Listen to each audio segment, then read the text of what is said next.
சபரிநாதன் விக்ரம் ஆதரிக்கு மட்டும் வராங்கல்ல. ஓகே அப்படின்னா என்ன அர்த்தம்? நான் வெயிட் பண்ணல சார், அது அவங்களோட. நண்பர்கள் அனைவருக்கும் வணக்கம். இன்னைக்கான ப்ரோமோவை நீங்க எல்லாருமே பார்த்துருப்பீங்கன்னு நினைக்கிறேன். ஆக்சுவலா சனிக்கிழமைன்றதுனால ப்ரோமோவே ரொம்ப லேட்டா தான் விட்டுருக்காங்க. விஜய் சேதுபதி சம்பந்தப்பட்ட ப்ரோமோவை தான் விட்டுருக்காங்க. இந்த வாட்டி கண்டிப்பா ஆதிரை பிரச்சனையை ஃபேஸ் பண்ணுவாங்க. ஏன்னா அவங்க வந்து அந்த கேப்டன்சி டாஸ்க்ல ரொம்ப இது பண்ணிட்டாங்க. பிக் பாஸே தப்பா கொடுத்துட்டாரு அப்படின்ற மாதிரிலாம் பேசினாங்க. அதனால விஜய் சேதுபதி ரோஸ்ட் பண்ண கூட வாய்ப்பு இருக்குன்னு எல்லாருமே நினைச்சாங்க. கண்டிப்பா அது நடக்கும் போலங்க. ஏன்னா இந்த ப்ரோமோவை பார்க்கும்போது அதுதான் நமக்கு தெரிய வருது. விஜய் சேதுபதி முதல்ல நார்மலா ஆரம்பிக்கிறதுலயே ஆதிரை பிரச்சனை பண்ணணும்னு நினைக்கிறாங்க.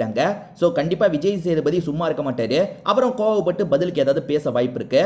முதல்ல என்ன நடக்குதுன்னா எல்லாருமே திரும்பி பேரெல்லாம் சொல்லி அறிமுகப்படுத்திக்கோங்கன்னு கேட்கிறாரு. சபரி எந்திரிச்சு சொல்றாரு, விக்ரம் எந்திரிச்சு சொல்றாரு, அடுத்து எஃப்ஜேவும் பிரவீன் ராஜும் எந்திரிச்சு சொல்றாங்க போல. அதுக்கப்புறம் ஆதிரையோட டர்ன் வருது. ஆதிரை உக்காந்துக்கிட்டு இருந்தே ஆதிரை அப்படின்ற மாதிரி கையை மட்டும் தூக்குறாங்க. மற்ற 4 பேர் எந்திரிச்சு சொன்னாங்கல்ல, நீங்க மட்டும் எதுக்கு உட்காரணும்னு நினைச்சீங்கன்ற மாதிரி கேட்கறாரு. ஓகேன்ற மாதிரி சாதாரணமா ஒரு பதில் சொல்றாங்க. எங்க நான் சொல்லி முடிக்கிறதுக்கு முன்னாடியே என்னங்க ஓகேன்னு சொல்றீங்கன்னு கேட்கறாரு. சார் நான் அப்படிலாம் சொல்ல சார், நான் சாதாரணமாக தான் சொன்னேன்ற மாதிரி ஆதிரை சொல்றாங்க. விஜய் சேதுபதியோட முகம் டோட்டலா மாறிடுச்சு. கண்டிப்பா விஜய் சேதுபதி உள்ளுக்குள்ள டென்ஷன் ஆயிருப்பாரு.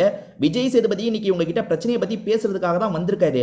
அதுக்குள்ள இவங்களே வந்து இந்த அளவுக்கு ஆரம்பிக்கிறாங்கன்னா விஜய் சேதுபதி பிரச்சனையை அட்ரஸ் பண்ணும்போது இன்டைரக்டா இவங்களை எவ்வளவு தாக்குவாரு பாருங்க. விஜய் சேதுபதியோட ஈகோவை டச் பண்ணிட்டா அவர் எல்லா இடத்துலையும் கோவப்பட்டிருக்காரு. இதுக்கு முன்னாடி சீசன்லயும் சிலர் ஈகோவை டச் பண்ணியிருக்காங்க. அவர் பயங்கரமா கோவப்பட்டிருக்காரு. ஏறவரைய ஆதிரை வந்து கமருதீன் கிட்ட பேசுறதா நினைச்சு விஜய் சேதுபதி கிட்ட பேசுறாங்களா என்னன்னு தெரியல. ஸ்டார்டிங்கே ஒரு தெனாவட்டா அவர்கிட்ட ஆரம்பிக்கிறாங்க. அவர் வந்து தொகுத்து வழங்குறவர், அவர்கிட்ட கொஞ்சம் பார்த்து பேசணும்னு கூட யோசிக்காம வாயை விட்டுருக்காங்க. என்னெல்லாம் நடக்க போகுது அப்படின்றத இன்னைக்கு எபிசோட முழுசா பார்த்தா தான் நமக்கு தெரியும்.